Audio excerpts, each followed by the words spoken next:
오늘 말씀 성령 충만 시리즈 두 번째 시간인데요.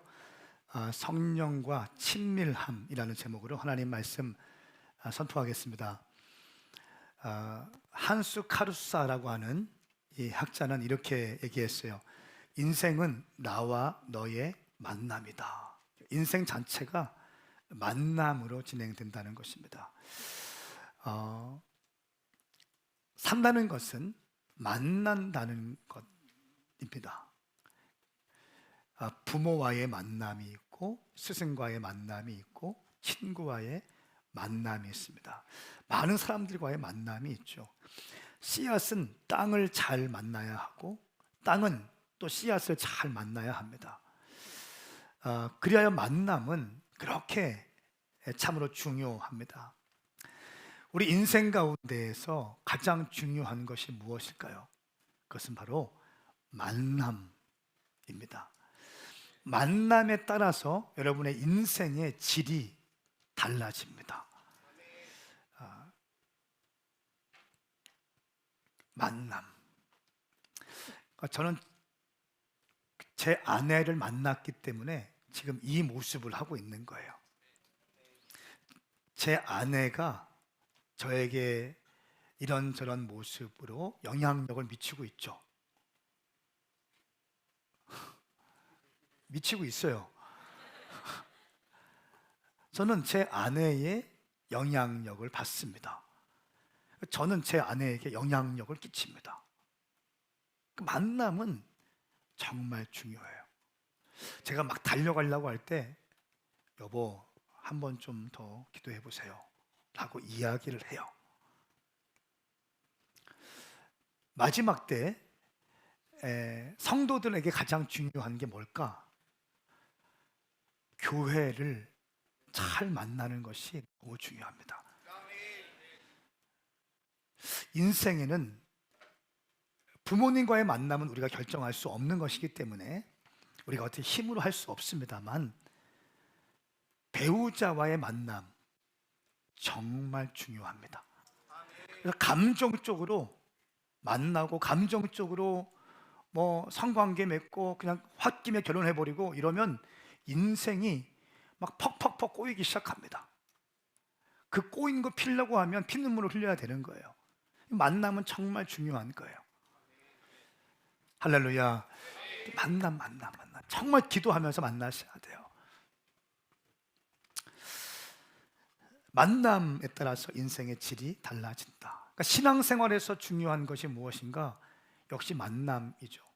교회를 만나고, 목사는 성도를 잘 만나는 게 또 축복이에요. 성도들도 마찬가지. 성도들도 목사를 잘 만나요. 그러니까 교회가, 성도들은 목사님 잘 만나는 것, 또 목사는 성도님들 잘 만나는 것. 정말 그런 의미에서 우리는 참 좋은 행복한 사람들인 것 같습니다. 동의되시면 아멘 해보세요. 내가 우리 목사님 잘 만났다 아멘 해보세요. 아니다 아멘 해보세요. 아직까지 한 명도 없어. 우리 목회자들, 우리 성도들 잘 만났다 아멘 해보세요.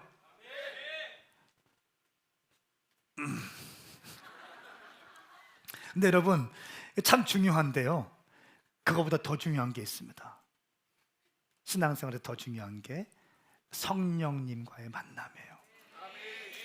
아무리 교회를 잘 만나고 주여종을 잘 만나고 남편, 아내를 잘 만나도 성령님을 만나지 못하면 슬픈 거예요. 아쉽습니다. 신앙생활에 정말 아쉬운 게 뭔지 아세요? 성령님을 경험하지 못하고 신앙생활하는 거예요. 저는 오늘 성령 강림절을 맞이하여 우리 교회 모든 성도들 가운데 성령의 놀라운 임재가 경험될지어다. 오늘 두 번째 오순절 성령 강림의 영적인 의미를 살펴보겠습니다. 주보의 내용과 좀 다른데요,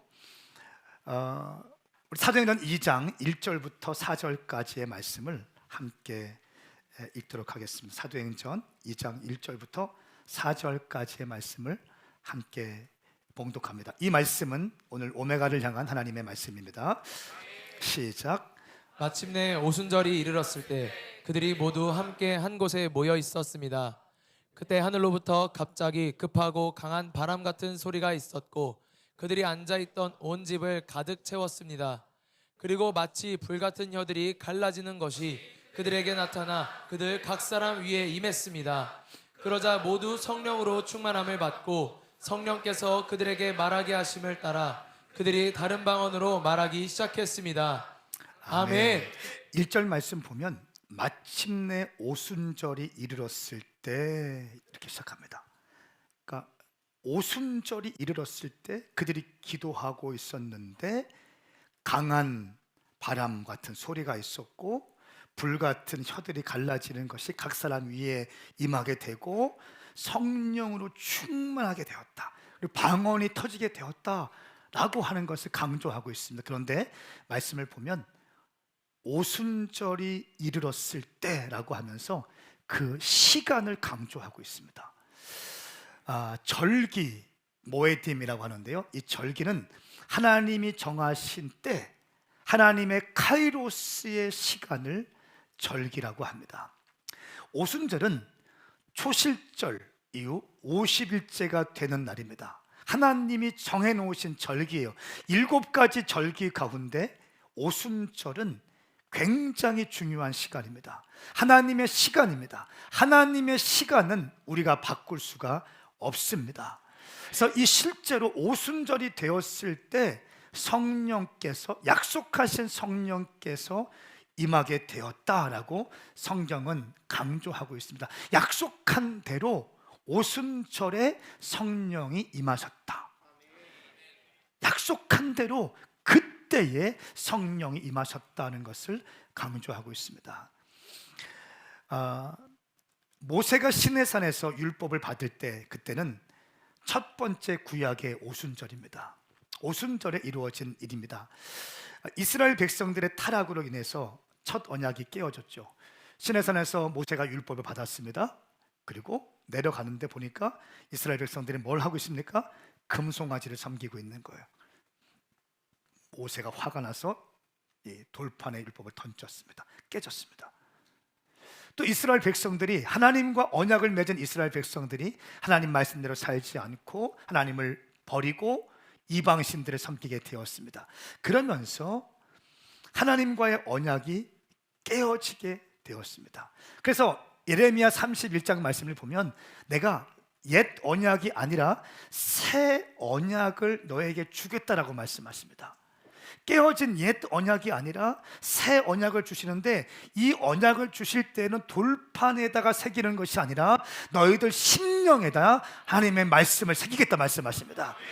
예레미야 31장 말씀 31절부터 33절까지 말씀 함께 갑니다. 시작. 여호와의 말이다. 내가 이스라엘의 집과 유다의 집과 새 언약을 맺을 날들이 오고 있다. 이 언약은 그들의 조상들의 손을 붙잡고 이집트 땅에서 나오게 하던 날 내가 그들의 조상과 맺은 언약과는 같지 않다. 내가 그들의 남편이었음에도 그들은 내 언약을 깨뜨렸다. 여호와의 말이다. 여호와의 말이다. 이것이 내가 그날들 후에 이스라엘의 집과 맺을 언약이다. 내가 내 율법을 그들의 생각 속에 두고 그들의 마음에 기록할 것이다. 그리하여 나는 그들의 하나님이 되고 그들은 내 백성이 될 것이다. 아멘. 아멘. 깨어진 언약을 다시 회복하기 위해서 하나님은 새 언약을 주시는데, 이 언약을 주실 때에는 돌판에 새기는 것이 아니라 우리의 심령 가운데 새기게 하실 것이다. 할렐루야. 그리하여 그들은 나의 하나님, 나는 그들의 하나님이 되고 그들은 내 백성이 될 것이다. 이스라엘 백성들이 남편과 같은 하나님을 버렸고 음란했기 때문에 내가 너희들을 깨뜨리고 다시 언약을 파기했지만, 저주 가운데 가게 했지만, 다시 새 언약을 통해서 너의 심령 가운데 마음에 율법을 새기게 될 것이다. 할렐루야. 옛 언약 모세의 율법을 돌판에 새긴, 시내산에서 율법을 받을 때 그때도 오순절이었다는 거예요.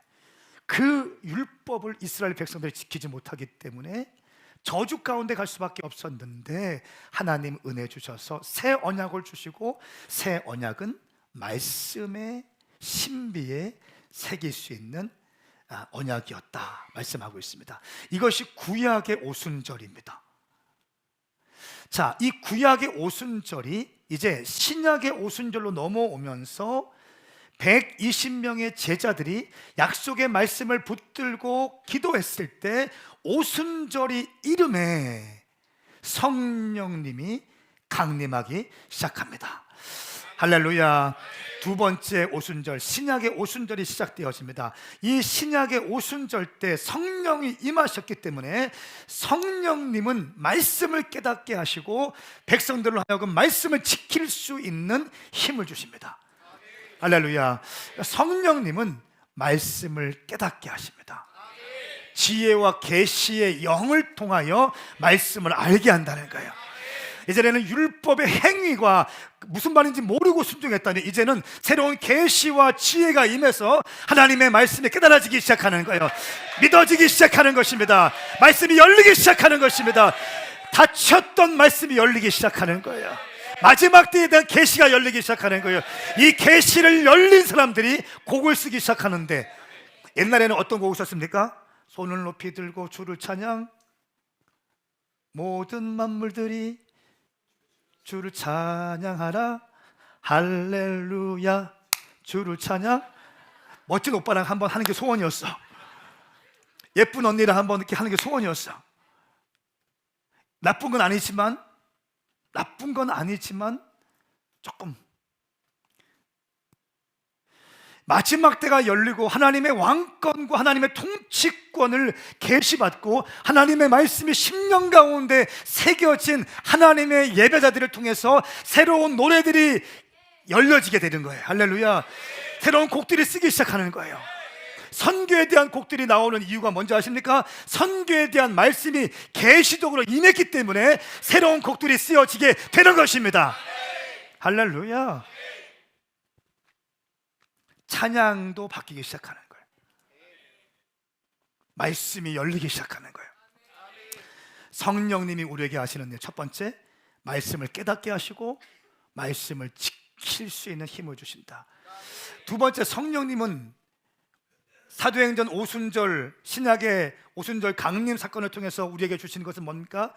성령님은 예수 그리스도의 증인으로 살 수 있는 힘을 주신다는 거예요. 사도행전 1장 8절 말씀에 오직 성령이 너희에게 임하시면 너희가 권능을 받고 예루살렘과 온 유대와 사마리아와 땅끝까지 이르러 내 증인이 되리라. 성령이 임하시면 증인이 될 수 있습니다. 성령 없이 사역하니까 못하는 거죠. 성령이 임하시면 땅끝까지 복음을 증거할 수 있는 줄 믿습니다. 성령이 임하시면 두 번째, 우리에게 복음 증거의 삶, 증인된 삶을 살게 하신다. 우리의 삶의 자리에서만 복음을 증거하는 것이 아니라 우리의 문화가 다른 타 문화권에 들어가서 복음을 증거하는 삶을 살게 하신다는 것입니다. 이것이 선교이죠. 그러므로 사도행전적 이 성령 강림 주일에 선교사를 파송하는 것은 대단히 성경적이다. 교회 창립 주일에는 교회 일꾼들을 세울 것이고 성령 강림절에는 선교사를 파송할 것이고, 할렐루야. 제가 은퇴할 때까지 매년 사도행전적 이 성령 강림주일에 선교사들이 파송될 줄 믿습니다. 한 해도 빠짐없이 성령 강림주일에는 오메가 선교사들이 열방에 파송되어지는 놀라운 역사가 일어날지어다. 이것이 사도행전적 교회지요. 주님께서 그렇게 원하시는 교회, 주님께서 가슴이 뛰시는 교회. 다음 연도에는 이미 정해졌어요. 몽골 장성태와 무리들. 2025년도는 모르겠어요. 아직 또 팍팍팍 튀어나올 것입니다. 매년 성령 강림절에는 선교사를 파송하는, 창립기념주일에는 교회 일꾼들을 세우고, 추수감사주일에는 우리의 모든 것들을 주님께 올려드리며 감사하면서 새로운 해를 맞이하며 준비하는 그런 절기신앙이 우리 성도들 가운데 강하게 확립되어지기를 예수님의 이름으로 선포합니다. 세 번째, 성령님이 우리 가운데 임하시면 우리가 신랑이신 예수 그리스도를 기다릴 수 있는 힘을 주십니다. 성령님은 우리에게 신랑이신 예수 그리스도의 그 재림을 갈망하며 기다릴 수 있는 힘을 주십니다. 요한계시록 22장 17절 말씀, 성령과 신부가 오라 하시는도다. 이 말씀은요, 마지막 요한계시록 마지막 장 마지막 부분에 있는 메시지인데, 이 성령과 신부는 교회를 의미하고 성도를 의미하는 겁니다. 그래서 마지막 때 교회, 마지막 때 성도들은 성령과 하나가 되어서 오라 하시는도다. 이 오라는 누구냐면 다시 오실 예수 그리스도를 갈망하면서 힘차게 부르는 겁니다. 예수님 오시옵소서, 신랑이신 예수님 오시옵소서. 할렐루야.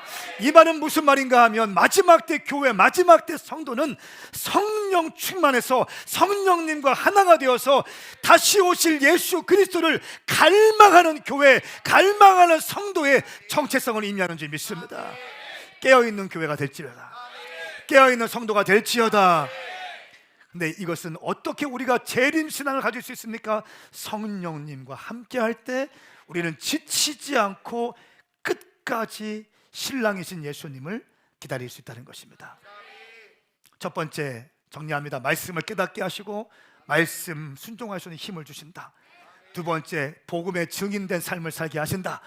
세 번째, 다시 오실 예수 그리스도를 끝까지 기다릴 수 있는 힘을 주신다는 것입니다. 그러므로 성령 받기를 축복합니다. 성령 받아야 이 모든 것들이 열리는 것입니다.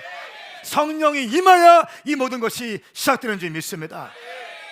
자, 그러면 저는 지금 구약에서의 오순절, 모세가 시내산에서 받은 율법 받은 사건을 말씀드렸고, 신약에서의 오순절, 성령 강림 사건을 말씀드렸습니다. 세 번째로 마지막 때 일어날 오순절에 대해서 말씀을 드리겠습니다. 굉장히 중요한 지금 대목인데요, 우리 에스겔 36장과 37장 말씀을 보면, 여러분, 우리 이 에스겔 37장 말씀은 어떤 메시지가 있습니까? 마른 뼈가 극히 큰 군대가 되는 장면이 나와요. 그렇죠? 근데 이거는 설교할 때 많은 사람이 이렇게 얘기합니다. 우리 아무리 깨어진 인생이라 할지라도 성령 받으면 우리가 크게 쓰임 받을 수 있습니다 라고 설교해요. 맞는 말이에요. 그런데 온전한 메시지는 아니에요. 그 에스겔 37장의 메시지의 핵심이 뭐냐면, 마른 뼈와 같은 인생이 성령 받으면 큰 군대가 된다 라고 해석할 수도 있지만, 먼저 텍스트를 온전히 이해하는 것은 아닙니다. 이 메시지는 개인 한 영혼과 인생을 향한 메시지가 아니라 이스라엘 땅을 향한 메시지예요. 이스라엘을 향한 메시지예요. 그래서 마른 뼈와 같은 이스라엘이 성령이 임했을 때 우리가 알아볼 수 없는 극히 큰 군대처럼 엄청난 군대와 같은 모습으로 이스라엘 땅에 회복이 있을 것이다 라고 하는 것을 메시지화하기 위해서 마른 뼈와 큰 군대 이야기를 하는 겁니다. 자, 한번 말씀을 보실까요? 에스겔 37장 12절 13절 말씀에 보시면, 마지막 때에 온 열방에 흩어진 이스라엘 백성들이 이스라엘 땅으로 돌아올 것이라는 것을 예언하고 있습니다. 굉장히 중요한 메시지입니다. 우리 함께 읽겠습니다. 에스겔 37장 12절 13절 말씀 갑니다. 시작. 그러므로 예언하여라, 그들에게 말하여라. 주 여호와가 이렇게 말한다. 내 백성들아, 내가 너희 무덤을 열어서 무덤에서 올라오게 하고 너희를 이스라엘 땅으로 데려갈 것이다. 내 백성들아, 무덤을 열어서 내가 너희를 무덤에서 올라오게 할 때 내가 여호와임을 너희는 알게 될 것이다. 아멘. 아멘. 무덤을 열어서 올라오게 하고 너희를 이스라엘 땅으로 데려갈 것이다. 내 백성들아, 무덤을 열어서 내가 너희를 무덤에서 올라오게 할 때 내가 여호와임을 너희는 알게 될 것이다. 할렐루야. 열방에 흩어져 있는 이스라엘 백성들을 이스라엘로 옮겨 놓겠다는 것입니다. 자, 39장 에스겔 39장 25절부터 28절까지 말씀에는 더 구체화해서 말씀을 하고 있습니다. 갑니다. 시작. 나 여호와가 이렇게 말한다. 내가 이제 야곱의 포로된 사람들을 돌아오게 하고 이스라엘의 족속 모두를 긍휼히 여길 것이며 내 거룩한 이름을 위해 열정을 다할 것이다. 그러면 그들은 그들의 땅에서 안심하며 살고 그들에게 두려움을 주는 사람이 없을 때 그들의 수치와 그들이 내게 신실하지 못했던 모든 배신을 감당하게 될 것이다. 내가 족속들로부터 그들을 돌아오게 하고 원수들의 땅들에서 내가 그들을 불러 모아서 많은 민족들이 보는 앞에서 그들을 통해서 내 거룩함을 드러낼 때 내가 그들의 하나님 여호와임을 그들은 알게 될 것이다. 내가 그들을 민족들의 포로로 보냈지만 내가 그들을 그들의 땅으로 불러 모아서 그들 가운데 어느 누구도 그곳에 더 이상 남아있게 하지 않을 것이다.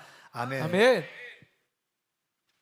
자, 이 프로젝트를 하나님이 행하시는데 25절 말씀 보니까 이 거룩한 내 이름을 위해서 열정을 다할 것이다. 야곱의 포로된 사람들을 돌아오게 하고 이스라엘 족속 모두를 긍휼히 여길 것이고 하나님은 이 거룩한 이름을 위해서 열정을 다할 것이다. 27절 그들을 돌아오게 하고 원수들의 땅에서 내가 그들을 불러 모을 것이다. 28절 내가 그들을 하나님 여호와 그들을 알게 될 것이다. 내가 그들을 민족들의 포로로 보냈지만 내가 그들을 그들의 땅으로 이스라엘로 불러 모아서 그들 가운데 어느 누구도 그곳에 더 이상 남아있지 않게 할 것이다. 이방 땅에 남아있지 않게 할 것이다. 할렐루야. 여러분 이것이 하나님의 말씀이에요. 마지막 때가 되면 흩어진 디아스포라가 이스라엘로 결집된다는 거예요. 말씀을 보세요. 한 명도 남기지 않고 내가 모두가 다 이스라엘 땅으로 올 수 있도록 불러드릴 것이다. 이것을 내가 내 열정을 가지고 일할 것이다. 여러분 실제로요 열방에 흩어져 있는 이스라엘 백성들이 비행기를 대절해서 이스라엘 땅으로 막 몰려오고 있습니다. 에티오피아에서 비행기를 전세내서 그 땅에 태워서 거부인 유대인 그 부자들 또 많은 그 믿음의 사람들이 재정들을 합쳐서 그 비행기표를 준비해주고 흩어진 유대인들을 이스라엘 땅으로 옮기는 작업들을 지금 하고 있는 것을 우리는 볼 수 있습니다. 1948년도에 2000년 동안 흩어져 버렸던 흔적도 없이 사라졌던 이스라엘 땅이 1948년도에 유엔의 승인을 받아서 국가로 공식적으로 국가의 승인을 받습니다. 그리고 망했던 이스라엘 땅 아닙니까? 흩어진 이스라엘 땅 아닙니까? 그런데 그 이스라엘에 사람들이 모여들기 시작하는 거예요. 지금도 점점 사람들이 모여들기 시작합니다. 알리야 운동, 고토로 돌아가리라 이런 운동을 하기 시작하면서 이 말씀의 성취를 위해서 인생을 드리는 재정적인 것을 투자하고 비즈니스하는 사람들이 재정을 투자해서 알리야 운동, 고토로 돌아가리라 이스라엘 땅으로 복귀시키는 작업들을 하고 있다는 것입니다. 이것은 우연히 일어나는 것이 아니라 하나님께서 수천 년 전부터 예언하신 예언의 말씀이 성취되어지고 있는 과정인 줄 믿습니다. 할렐루야. 굉장히 지금 우리가 중요한 시대에 살고 있다는 거예요. 이 마지막 때에 오순절 이스라엘에게 성령이 부어질 것을 약속하셨는데 첫 번째는 흩어진 이스라엘 백성들이 모이게 된다라고 하는 것이고요. 자, 두 번째는 이스라엘 백성들이 모여 있을 때 고토로 들어왔을 때 그곳에 엄청난 성령의 역사가 일어난다는 거예요. 성령을 부어주겠다는 것입니다. 자,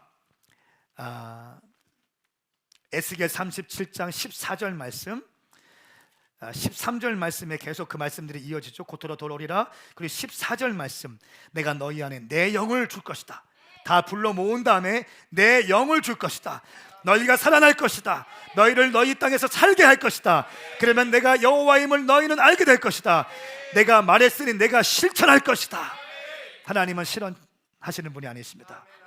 하신 말씀을 이루어 가시는 분이 있습니다.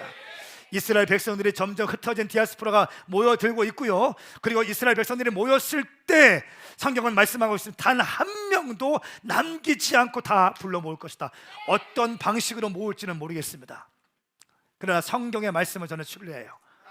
다 모아 드릴 것이고요, 그들이 모여서 주님을 경배하기 시작할 때 성령이 부어지기 시작할 것입니다. 이것이 마지막 때 대부흥의 시작이 될 것입니다. 이 길을 열기 위해서 뭡니까? 우리가 중동 땅에 선교사를 파송하는 겁니다. 이사야 19장 말씀 보면 이집트와 또 레바논과 또 이스라엘이 함께 주님을 경배할 것이다 말씀하고 있어요. 이것이 마지막 때 대프로젝트인 것입니다. 이것을 알고 있기 때문에 우리가 중동 땅에 또 이집트에 터키에 레바논에 선교사를 파송하는 줄 믿습니다. 이 흐름 가운데 있다는 거예요. 그러니까 에스겔 37장 말씀은 마른 뼈와 같은 내 인생이 성령 받으면 잘 될 것입니다, 이렇게 해석하기 전에 먼저 이스라엘의 회복과 부흥에 대한 메시지라는 것입니다. 여러분, 사실 이 구약의 오순절, 모세가 시내산에서 율법받은 것, 신약의 오순절, 성령 강림 사건, 사도행전 2장, 마지막 때의 오순절, 이스라엘 백성들이 다 돌아오게 되고 그때 주님을 경배할 때 성령이 부어지는 것. 여러분, 지금 우리는요, 이스라엘 백성이 고토로 돌아오는 시즌 가운데 있습니다. 우리가 있는 지점은 뭡니까? 구약의 오순절 지났고 신약의 오순절 지났습니다. 할렐루야. 그러면서 이스라엘 백성들이 고토로 지금 모여들고 있습니다. 그러면서 웨일즈부터 사도행전 2장부터 있었던 그 부흥이 1904년도 웨일즈 부흥이 있었고요, 평양 대부흥이 있었고요, 인도 부흥이 있었고요, 미국 부흥이 있었고요, 그리고 최근에 에즈베리 대학교 부흥까지, 크고 작은 부흥까지, 또 기도의 집의 부흥까지, 이런 크고 작은 부흥들이 점점 일어나기 시작하면서 이스라엘 백성들이 다 모아지게 되고 그때 그들이 경배하기 시작할 때 성령이 임하신다는 거예요. 할렐루야. 그런 대부흥이 시작되어지는 거예요. 그리고 주님이 오시게 되는 것입니다. 저는 이 마지막 때에 대한 그림들이 여러분 가운데 이해되어지기를 예수님의 이름으로 선포합니다. 제가 오늘 말씀을 증거하고 싶은 내용은 라오디게아 교회와 같은 오늘날의 한국 교회 혹은 한국 성도들을 깨우고 싶은 마음에 좀 듭니다. 그래서 오늘 하나님과 연결되지 않은 라오디게아 교회에 대한 말씀을 좀 증거하고 싶습니다. 여러분, 우리가 알고 있는 것처럼 라오디게아 교회 하면 어떤 교회입니까? 뜨겁지도 않고 차갑지도 않은 교회예요.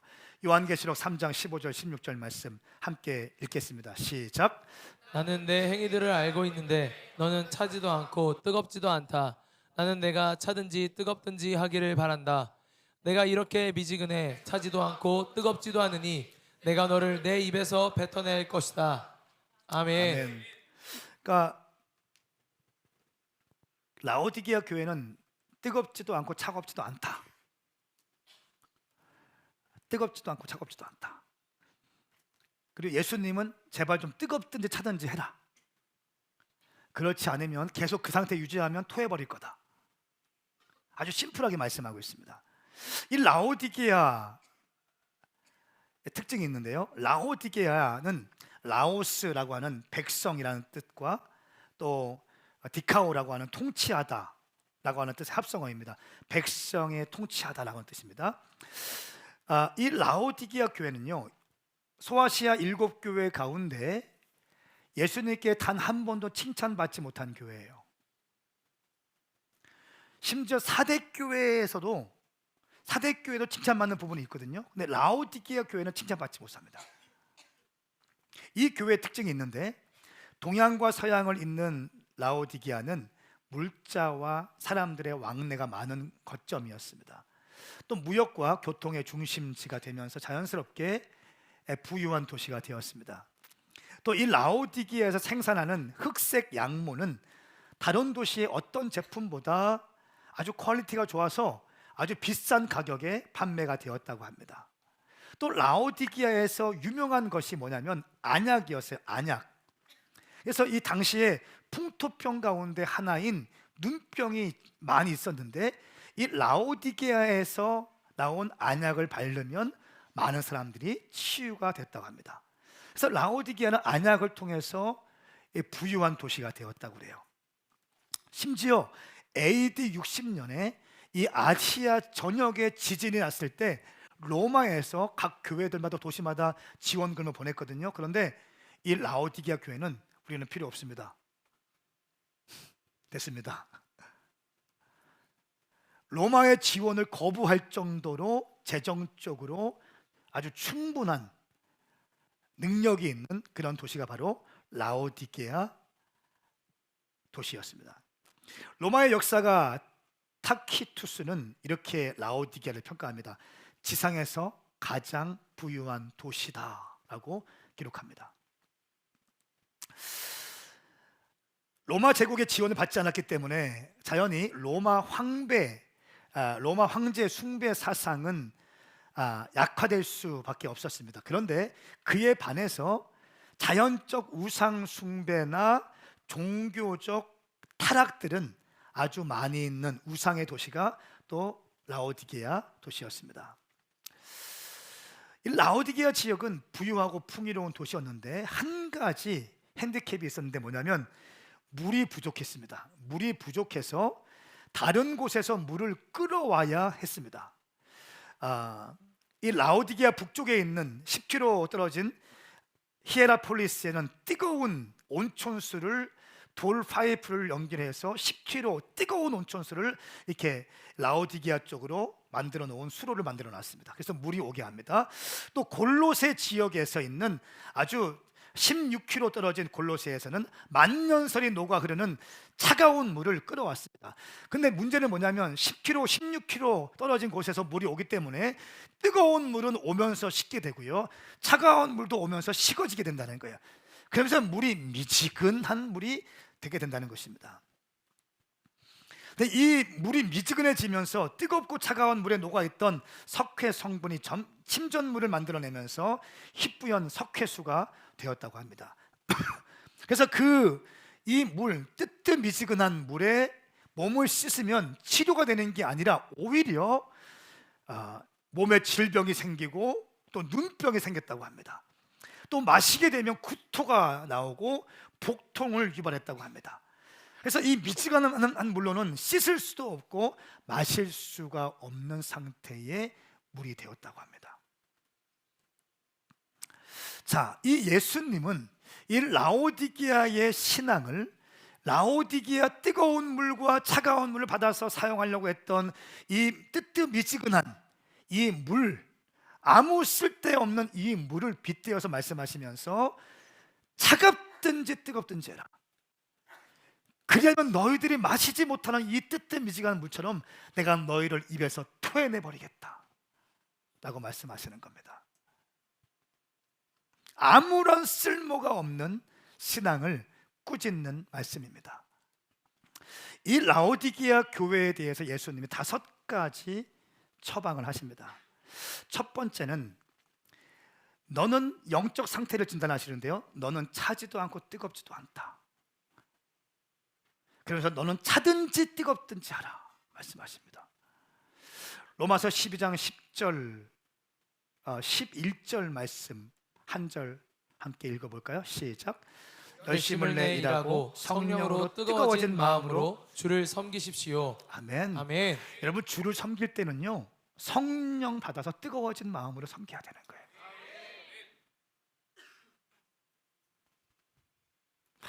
불타오르는 마음으로 우리 유나같이 이글이글 거리는, 나는 우리 흑인 친구들 오면 난 너무 좋아. 이 친구들이 열정이 있잖아요. 그냥 아멘.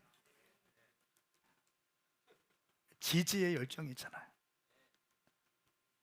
예배할 때 그냥 몸을 그냥 어떻게 그냥 가만히 있진 않아요. 열정.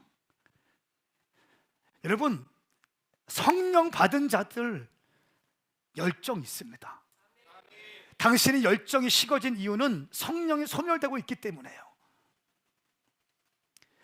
이건 당연한 것이 아닙니다.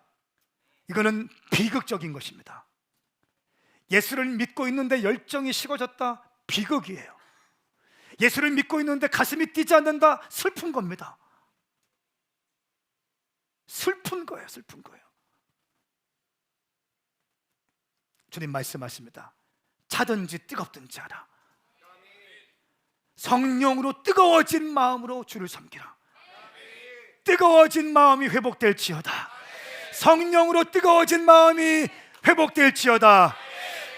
다시 한번 선포할 때 두 손 들고 아멘 하세요.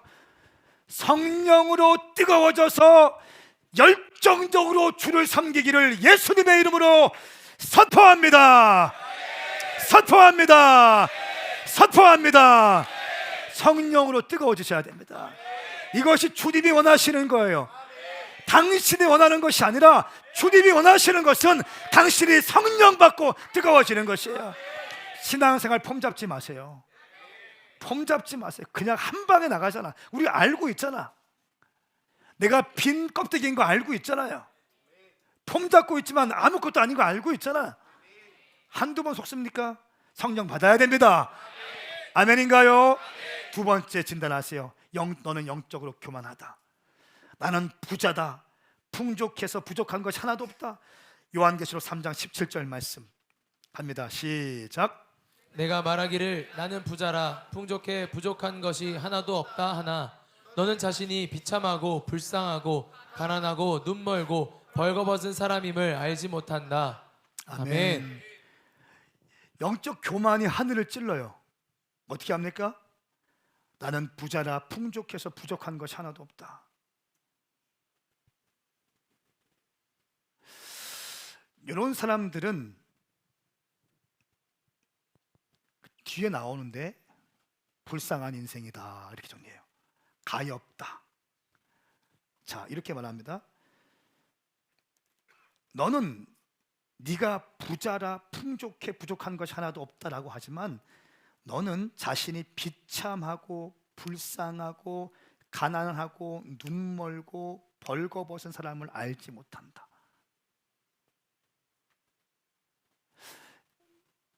부자라고 하지만 이 라오디게아 지역에 돈이 많고 비즈니스가 잘 됐고 사업체를 몇 개를 갖고 있고 막 이렇게 막 어마어마하게 잘 나가고 있지만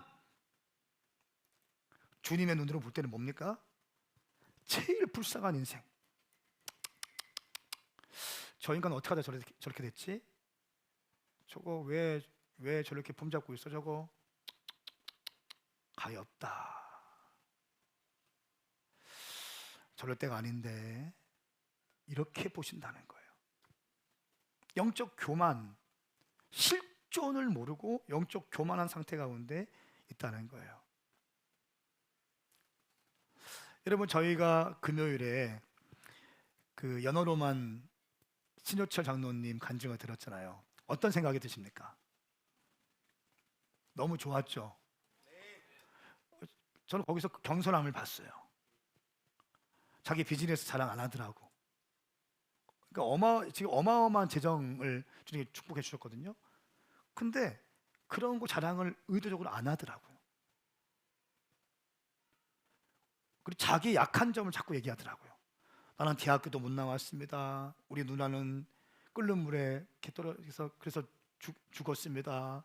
우리 어머니는 일찍 돌아가셨고 아버지는 그 다음에 돌아가셨고 나는 대학도 못 나왔습니다. 그렇지 않아요? 이거를 얘기했어요. 그리고 의도적으로 교만하지 않기 위해서 의도성을 가지고 겸손하게 온유하게 이야기를 하더라고요. 여기 밑에 와서 계속 그냥 무릎 꿇고 기도하시더라고. 강사가 어디 가서 무릎 꿇고 기도하는 거 쉽지 않습니다. 근데 그걸 그냥 뿔을 깎아버리는 거예요.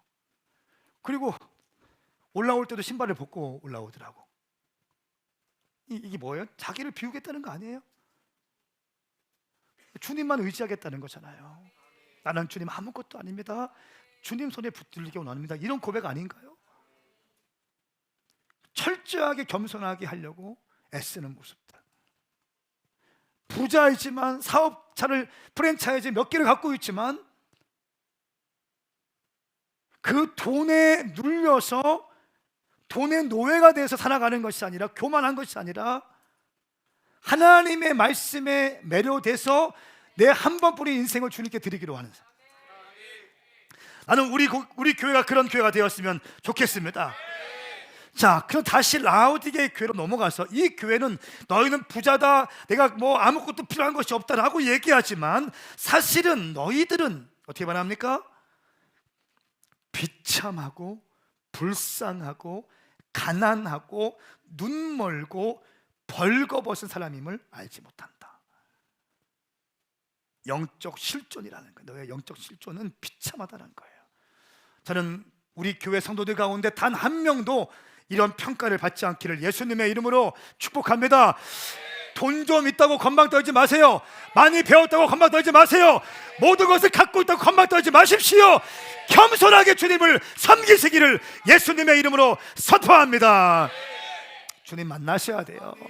성령 체험하셔야 됩니다. 주님 만나야 됩니다. 이글이글 거려야 됩니다. 성령 받고 불타오르고 뜨겁게 섬기셔야 될 줄 믿습니다. 해결 방안 주님 말씀하십니다. 하나님은 이런 라오디게아 교회이지만 이 교회를 사랑하셔서 다시 돌아오기를 원하십니다. 19절 말씀에 나는 내가 사랑하는 사람들마다 책망하고 징계한다. 책망하고 징계한다. 그러므로 너는 열성을 내고 회개해라. 사랑하는 성도들이여, 열성을 회복하고 열정을 회복하고 회개하시기를 예수님의 이름으로 선포합니다. 예수님의 이름으로 선포합니다. 회개하고 열심을 내십시오. 이것이 하나님이 여러분을 향한 마음이에요. 그러면서 하시는 말씀, 하나님의 열정을 보여주십니다. 나는 여전히 너희들 문 밖에 서서 두드린다.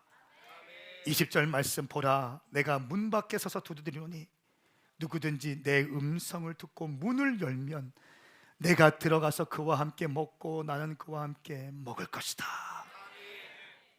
계속 두드리고 있는 거야. 계속 두드리고 있는 거야. 계속 두드리고 있는 거야. 이 주님의 노크 소리를 듣기를 축복합니다. 버티지 마십시오. 버티지 마십시오. 문을 열어야 됩니다. 문을 열어야 됩니다. 성령님을 영접하십시오.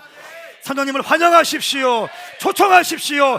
성령님 없으면 아무것도 할 수 없다고 고백하십시오. 나는 성령님이 필요합니다. 성령님 내 가운데 임하여 주시옵소서. 이 고백이 사도행전적 고백이고, 이 고백이 오늘 성령 강림절 오순절에 우리가 해야 될 모든 사람들의 고백인 줄 믿습니다. 성령님을 사모하는 거예요.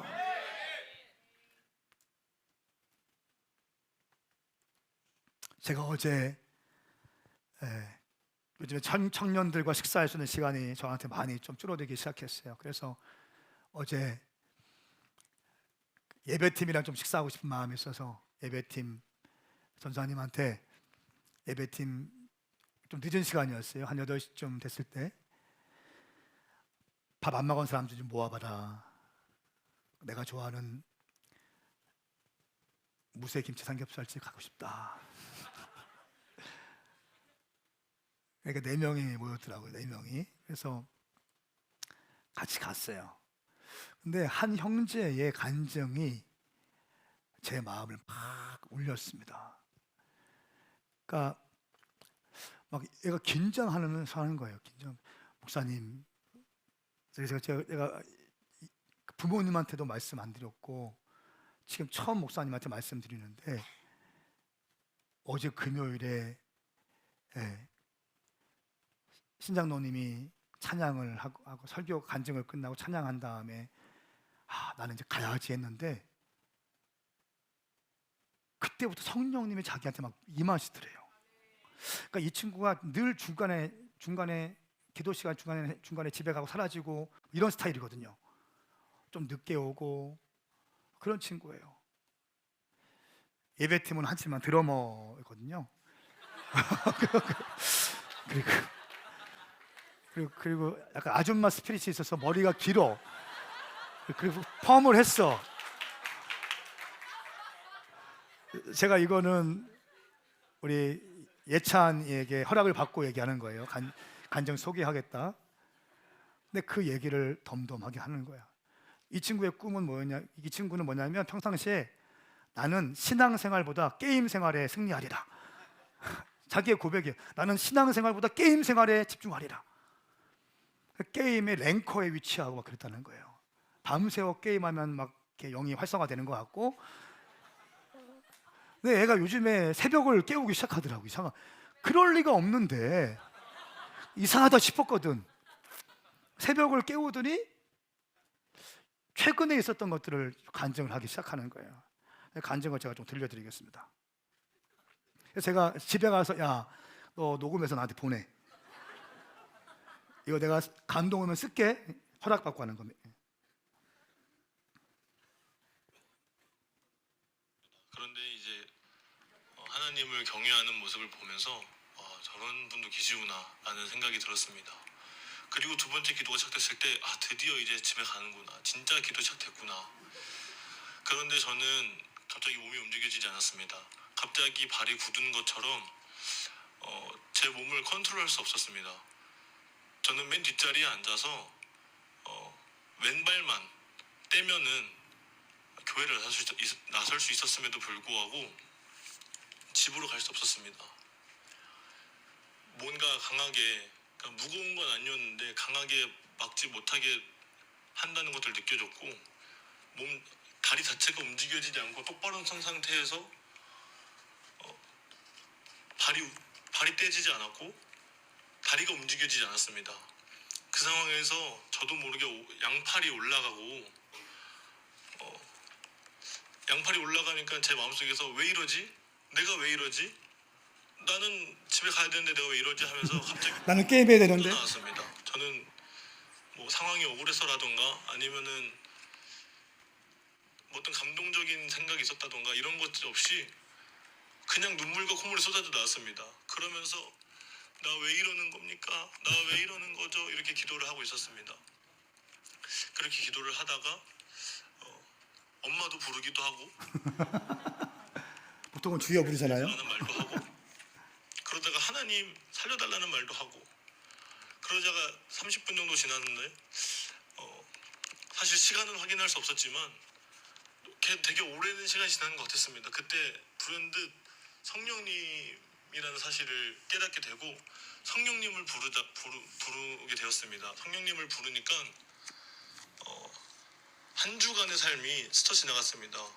사실 한 주 동안 이상한 일들이 많이 일어났는데, 이상한 일이라고 하면은 뭐 신기한 일은 아닌데, 저는 원래 게임 중독자고 게임 내에서도 나름 랭커를 달릴 정도로 열심히 게임을 하고, 결단하기로는 신앙의 열심보다는 게임의 열심을 더하겠다고 결단했는데, 제 의지와 상관없이 갑자기 게임이 재미가 없어지는 둥, 4년을 게임했는데 게임이 재미가 없어지는 마음도 좀 생기고, 서둘러 저녁에 이제 게임을 이제 종료하고 잠에 드는 모습도 그렇고, 원래 늦게까지 게임을 하면서 했어야 됐는데.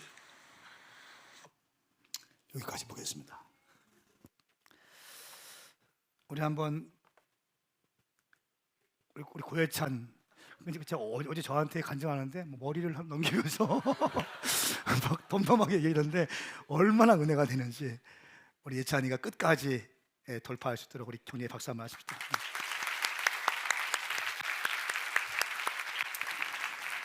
근데 머리를 계속 기를 거지? 알았어. 여러분, 이게 얼마나 놀라운 간증입니까? 발이 움직여지지 않는 게, 사지가 멀쩡한 젊은이가 발이 움직여지지 않는 게 말이 됩니까? 그러니까 성령께서 계속 두드리신 거예요. 할렐루야. 여러분, 오늘 이건 이상한 게 아니라, 어떤 신비적인 게 아니라 성령이 여러분들을 사랑하시기 때문에. 여러분, 우리 교회가 어떤 뭐 신비적인 현상이나 이런 거 강조하는 교회입니까? 그게 아니라는 거예요. 성령님은 여러분들에게 사랑을 주고 싶어 하시는 분이십니다. 성령님을 만나야, 성령님을 경험해야 열정을 가지고 주님을 섬길 수 있게 되는 줄 믿습니다. 저는 오늘 여러분 가운데 성령 충만의 시간 되기를 다시 한번 예수님의 이름으로 선포합니다. 우리 주님은 지금도 문 앞에서 두드리고 계십니다. 고혜찬 형제를 만나주신 성령님께서 오늘 우리가 예배 후에, 말씀 후에 기도하기 시작할 때 여러분을 만져주실 것입니다. 문을 여십시오. 문을 여십시오. 성령님을 초청하십시오. 성령님을 사모하십시오. 불타오르게 될 것입니다. 다시 한번 뜨거워지게 될 줄 믿습니다. 성령님은 우리와 교제를 하기 원하십니다. 여러분들을 이용하고 싶은 게 아니에요. 생각을 해봐. 성령님이 규동이를 이용해서 뭐가 남겠어? 그렇죠?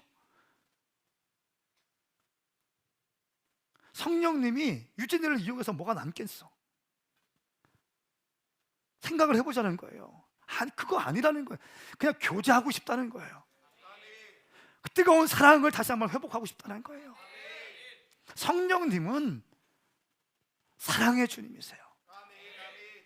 우리를 막 이용하고, 우리를 막 학대하고, 우리를 그냥 막 싫은 거 시키고 이게 아니에요. 선교지 누가 김태 목사님 내가 이집트로 가십시오 하겠습니까?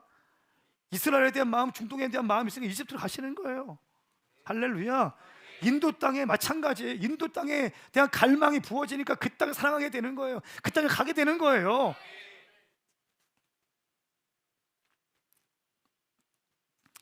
우리가 성령님을 찾지 않으면 성령의 불은 꺼져갑니다. 성령님을 찾을 때 성령의 불은 다시 타오르게 됩니다. 할렐루야. 성령님과의 연합은 우리를 새롭게 하고 생명력 있는 삶으로 우리를 인도합니다. 마지막 때의 성도는요, 성령님과 함께 다시 오실 예수 그리스도를 갈망해야 될 줄 믿습니다. 지금 우리는 마지막 때를 살고 있습니다. 정신 바짝 차리세요. 마지막 때 하면 신비주의, 임박한 종말론 이런 차원이 아니라는 거예요. 성경은 깨어있으라고 말씀하고 있잖아요. 잠들어 있지 말고 깨어있자는 겁니다. 시세를 분별하자는 것입니다. 구약의 오순절, 모세가 시내산에서 율법을 받을 때, 신약의 오순절, 마가의 다락방에 성령의 불이 임했을 때, 이제 마지막 때의 오순절, 이제 흩어진 이스라엘 백성들이 고토로 알리야하고 있고 이스라엘 백성들이 모이고 있는 이 시점, 그리고 그들이 모여지면 성령이 부어지는 이때를 살고 있는 우리가 깨어있기를 예수님의 이름으로 축복합니다. 함께 일어나십시다. 성령님께서 우리 가운데 역사하는 것을 방해하는 작은 여우가 있습니다. 아가서 2장 15절 말씀에 보면 우리를 위해 여우를 잡아요 꽃이 만발한 우리 포도원을 망치려는 저 작은 여우들을 잡아요 말씀하고 있습니다. 절 보세요. 절 보세요. 작은 여우를 잡아요. 꽃이 만발한 아름다운 포도원을 허는 저 여우를 잡아요. 이게 무슨 말이겠습니까?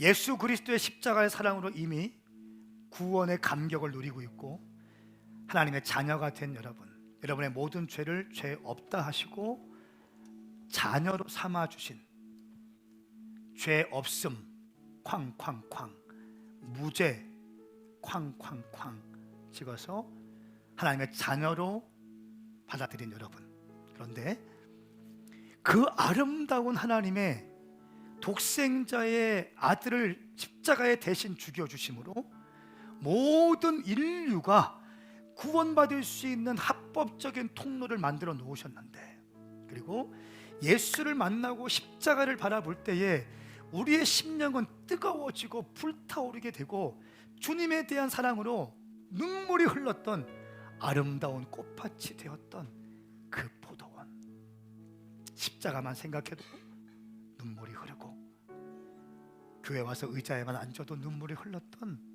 그 아름다웠던 포도원을 허물어 가고 있는 작은 여우들이 있다는 거예요.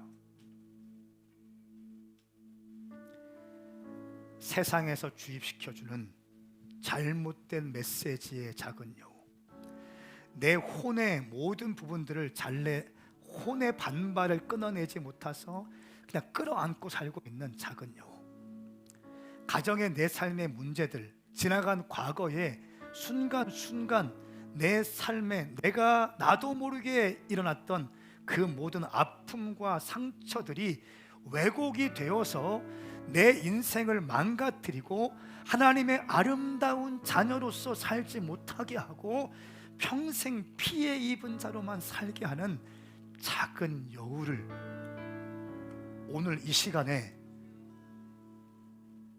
잡읍시다. 할렐루야.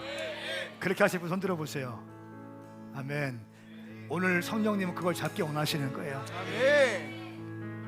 모든 생각들이 정렬될 거예요. 모든 사고들이 정렬될 것입니다. 당신은 새로워질 거예요. 당신은 더 아름다워질 거예요. 당신은 더 멋있어질 겁니다. 다시 한번 불타오르게 될 것입니다. 다시 한번 뜨거워지게 될 것입니다. 다시 한번 불타오르게 될 것이에요. 우리 시간 내 인생을 가로막고 있는, 내 포도원을 허물고 있는 더러운 여우를 예수 그리스도의 이름으로 파괴할지어다. 두 손 벌쩍 들고 주의 이름 삼창 부르며 회개하면서 내 안에 있는 작은 여우들을 뽑아내시면서 회개하면서 기도합시다. 주여 주여